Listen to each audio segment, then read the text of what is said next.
உலகெங்கிலும் நடக்கும் முக்கிய நிகழ்வுகளை குறுஞ்செய்தி வடிவத்தில் தெரிந்து கொள்ள ஆதன் செயலியை டவுன்லோட் செய்யுங்கள். ஆதன் செயலியை டவுன்லோட் செய்ய டிஸ்கிரிப்ஷனில் உள்ள லிங்கை கிளிக் செய்யவும். ஆதன் ஆன்மீகம் நேயர்கள் அனைவருக்கும் முதலில் எங்களது வணக்கத்தை தெரிவித்துக் கொள்கிறோம்.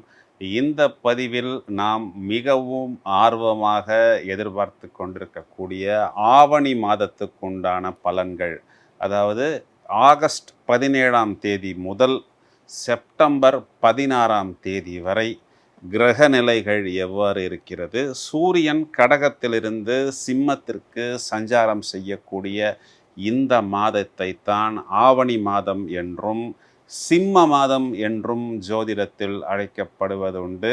சிம்மத்திற்கு மேலான மாதமும் இல்லை, சிவனுக்கு மேலான ஒரு தேவனும் இல்லை என்பதுதான் சொல்லடை.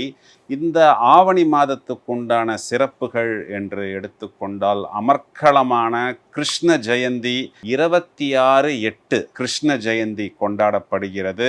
செப்டம்பர் மாதம் 7ஆம் தேதி விநாயகர் சதுர்த்தி அனைத்து இடங்களிலும் கோலாகலமாக கொண்டாடப்படுகிறது. 15ஆம் தேதி திருவோணம் நட்சத்திரம் சஞ்சாரம் செய்யக்கூடிய அந்த நாள்தான் ஓணப்பண்டிகை கேரளத்தில் பிரபலமாக கொண்டாடப்படுகிறது. ஆகஸ்ட் மாதம் 22ஆம் தேதி வாஸ்து நாள், பூமி பூஜை செய்வதற்கு மிகவும் உகந்த நாளாக இருக்கிறது. ஆவணி மூலம் அன்று மதுரையில் மீனாட்சி சுந்தரேஸ்வர் ஆலயத்தில் பிரதானமான வழிபாடுகள் மற்றும் அர்ச்சனைகள் செய்யப்படுகிறது. இவை மிகவும் விசேஷமான வழிபாடுகளாகும். ஒவ்வொரு ராசிக்கும் இந்த கிரக மாற்றங்கள், இந்த கிரக பார்வைகள் என்ன செய்ய போகிறது என்பதை இப்பொழுது நாம் விவரமாக காண இருக்கிறோம். மிதுன ராசிக்கு உண்டான பலன்கள் எவ்வாறு இருக்கிறது என்பதை பார்ப்போம். இனிமே தான் நீ பார்க்க போற இந்த ஆட்டத்தை என்று ஏதோ ஒரு வசனத்தில் சொல்வார்கள். அதை போல்தான் இருக்கிறது. என்னவென்றால், இந்த ராசிக்கு லாபஸ்தானாதிபதி என்று சொல்லக்கூடிய செவ்வாய் ராசியில் சஞ்சாரம் செய்கிறது.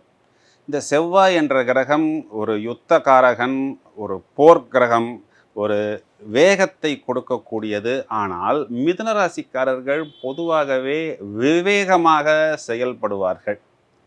ஸோ வேகமும் விவேகமும் ஒன்றாக சேரும் பொழுது இனிமே தானே பார்க்க போகிற ஆட்டத்தை என்று சொல்வது போல் இதன் பலன்கள் அமைந்திருக்கிறது.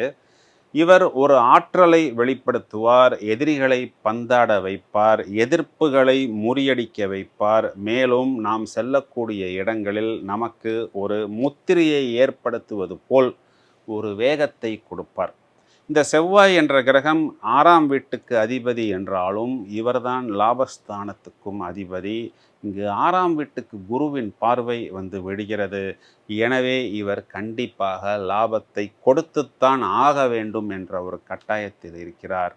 பிரமாதமான லாபத்தை கொடுப்பார். அஷ்டம சனியில் இது நாள் வரை நீங்கள் வாங்கியிருந்த கடனை அடைக்கலாம். அதன் மூலம் நீங்கள் கடனிலிருந்து வெளிப்படக்கூடிய ஒரு காலகட்டம்.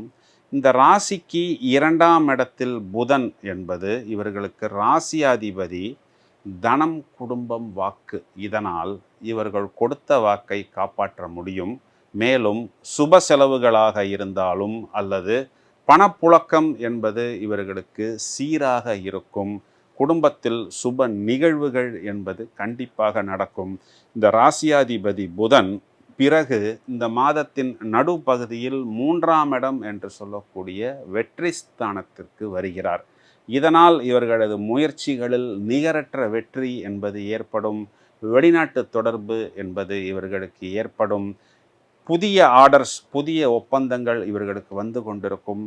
பிரமாதமான பேச்சாற்றலை இவர்கள் வெளிப்படுத்தி அதன் மூலம் ஏராளமான நபர்களை தன் பக்கம் ஈர்க்கக்கூடிய அமைப்பாக இருக்கிறது. வெற்றி ஸ்தானாதிபதி சூரியன் இந்த மாதம் முழுவதுமே வெற்றி ஸ்தானத்தில், சொந்த வீட்டில் ஆட்சி பலம். நாம் இறங்கக்கூடிய அனைத்து விஷயங்களிலும் ஒரு தெளிவு ஏற்படும். இந்த பாதையில் போனால் நமது பயணம் வெற்றி என்பது நமக்கு தீர்மானமாகும். மேலும் நாம் செல்லக்கூடிய அனைத்து இடங்களிலும் நமக்கு ஒரு அங்கீகாரம் கிடைக்கும். பொதுத்தளத்தில் நம்மை மதிப்பார்கள், நம்மை ரசிப்பார்கள். நமது குரலை எல்லாரும் கைத்தட்டி ஆமோதிப்பார்கள். ஏனென்றால் இந்த 3ஆம் இடம் என்பது இவர்கள் ஒரு முறை, வருடத்திற்கு ஒரு முறை கிடைக்கக்கூடிய பாக்கியமாக இந்த சூரியனின் சஞ்சாரம் சொந்த வீட்டில் ஏற்படுகிறது. இதே வீட்டில் சுக்கிரன் என்ற கிரகமும் அமர்ந்திருக்கிறது. பஞ்சமாதிபதி. பஞ்சமஸ்தானத்திற்கு லாபம் என்பது இவர்களது குழந்தைகள் சம்பந்தப்பட்ட விஷயத்திலும் இவர்கள் ஒரு நல்ல வெற்றியை எதிர்பார்க்க முடியும். பிறகு சுக்கிரன் 4ஆம் வீடு என்று சொல்லக்கூடிய சுகஸ்தானத்தில் நீசமடைந்தாலும் குருவின் பார்வையில் சுக்கிரன் வந்து விடுவதனால் இவர்களது கம்ஃபர்ட், லக்ஷரி போன்ற விஷயங்கள் மேலும் மேன்மை ஏற்படும். இவர்களுடைய தனஸ்தானம், வெற்றிஸ்தானம் மற்றும் சுகஸ்தானம் நல்ல வலிமையாக அமைந்திருப்பது இந்த ஆவணி மாதம் முழுவதுமே இவர்களுக்கு ஒரு நல்ல வரவேற்கத்தக்க அமைப்பாக இருக்கிறது. இங்கு குரு என்ற கிரகம் இவர்களுக்கு 4ஆம் வீடு, 6ஆம் வீடு, 8ஆம் வீடு இந்த 3 வீடுகளையும் பார்க்கிறது. மேலும் ராசியில் இருக்கக்கூடிய செவ்வாய் என்ற கிரகம் ராசிக்கு 4ஆம் வீட்டையும், ராசிக்கு 7ஆம் வீட்டையும், ராசிக்கு 8ஆம் வீட்டையும் பார்க்கிறது.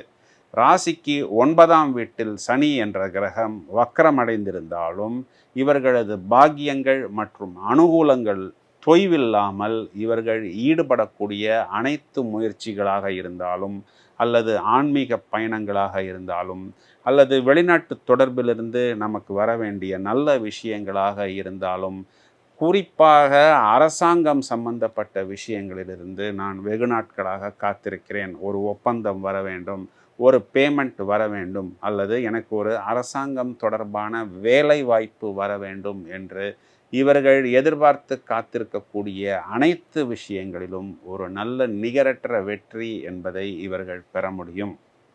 10ஆம் வீட்டில் இருக்கக்கூடிய இந்த ராகு என்ற ஒரு கிரகம் இவர்களது தொழில் மற்றும் உத்தியோகம் சம்பந்தப்பட்ட விஷயங்களில் பன்முகம், அதாவது மல்டி டைமென்ஷனல் இன்கம் என்பதை ஏற்படுத்தும். 10இல் ஒரு பாவக்கிரகம் இருந்தால் அரசனை போன்ற வாழ்வு என்றுதான் இங்கு ஜோதிட சாஸ்திரங்கள் சொல்கிறது. குரு வீட்டில் அமர்ந்திருக்கக்கூடிய ராகு, இந்த ராகுவின் நட்சத்திரமான திருவாதிரையில் லாபஸ்தானாதிபதி செவ்வாய் சஞ்சாரம் செய்யக்கூடிய காலகட்டங்களில் 10ஆம் வீடு, 11ஆம் வீடு என்ற 2 வீடுகளும் சம்பந்தப்பட்டு அது ஜாதகருக்கு லக்னத்தில் ராசியில் வந்து மிதுனத்தில் விழுவதால் மேலும் மேலும் லாபம் என்பது கண்டிப்பாக ஏற்படும். இதைத்தான் நான் இவர்களது ஆட்டம் ஆரம்பித்து விட்டது என்று சொல்கிறேன். இந்த சந்தர்ப்பத்தை முழுவதுமாக நீங்கள் உபயோகித்து கொள்ளுங்கள். மேலும் தனஸ்தானம் நன்றாக வலு பெறுவதனால் பிரமாதமாக புத்திசாலித்தனத்தை இவர்கள் வெளிக்காட்ட முடியும். இவர்கள் எங்கே கவனமாக இருக்க வேண்டும் என்றால், சனி சூரியனின் சமசப்தம பார்வை என்பது சில நேரங்களில் குழந்தைகளுக்கு பெற்றோர்கள் மூலம் கொஞ்சம், குறிப்பாக தந்தையிடம் சின்ன சின்ன மனக்கசப்பு என்பது ஏற்படும். நம் தந்தை என்ன செய்தாலும் அது நமது நன்மைக்கு என்று தான் எடுத்துக்கொள்ள வேண்டும். மேலும் பெற்றோர்கள் குழந்தைகளிடம் ஏதாவது ஒரு விஷயத்தை சொல்லும் பொழுது கொஞ்சம் சாஃப்டாக, கொஞ்சம் பணிவாக அவர்கள் அதனை வெளிப்படுத்தினால் இந்த மாதம் உறவுமுறை சிக்கல்கள் என்பது வராது. இதை நான் ஏன் சொல்கிறேன் என்றால், ராசியில் செவ்வாய் சஞ்சாரம் செய்யக்கூடிய காலகட்டங்களில் ஒரு மிதிமிஞ்சின வேகம் என்பது நமது அனைத்து முயற்சிகளிலும் இருக்கும், வார்த்தைகளிலும் இருக்கும். இந்த வார்த்தைகள் சில நேரத்தில் மற்றவர்களை காயப்படுத்தாமல் நாம் பார்த்து கொண்டால் நம்மளுடைய வெற்றி கண்டிப்பாக கிடைக்கும். ஆவணி மாதம் முழுவதுமே உங்களுக்கு லாபம் மற்றும் மேன்மை என்பதைத்தான் ஆட்டம் ஆரம்பித்து விட்டது என்று நான் சொல்கிறேன். இதனை புத்திசாலித்தனமாக உபயோகித்து கொண்டு மேலும் மேன்மை பெறுவதற்கு வாழ்த்துக்கள். நண்பர்களே, நாம் பலன்களை மேலோட்டமாக பலன்களாக சொல்லாமல் ஜோதிட கிரக நிலைகளையும் விளக்கங்களையும் எடுத்து கூறி பலன்களை சொல்ல வேண்டியது என்பது ஒரு உயர்நிலை புரிதல் ஏற்பட வேண்டும் என்பதுதான் இந்த பதிவின் மைய நோக்கம். உங்களது நண்பர்களோ உறவினர்களோ இந்த ராசியில் வரும் பொழுது இந்த பதிவை நீங்கள் அவர்களுக்கும் ஷேர் செய்யுங்கள். மேலும் பல அரிய தகவல்கள் தயாராகி கொண்டிருக்கிறது. தொடர்ந்து இணைப்பில் இருங்கள். வாழ்த்துக்கள்.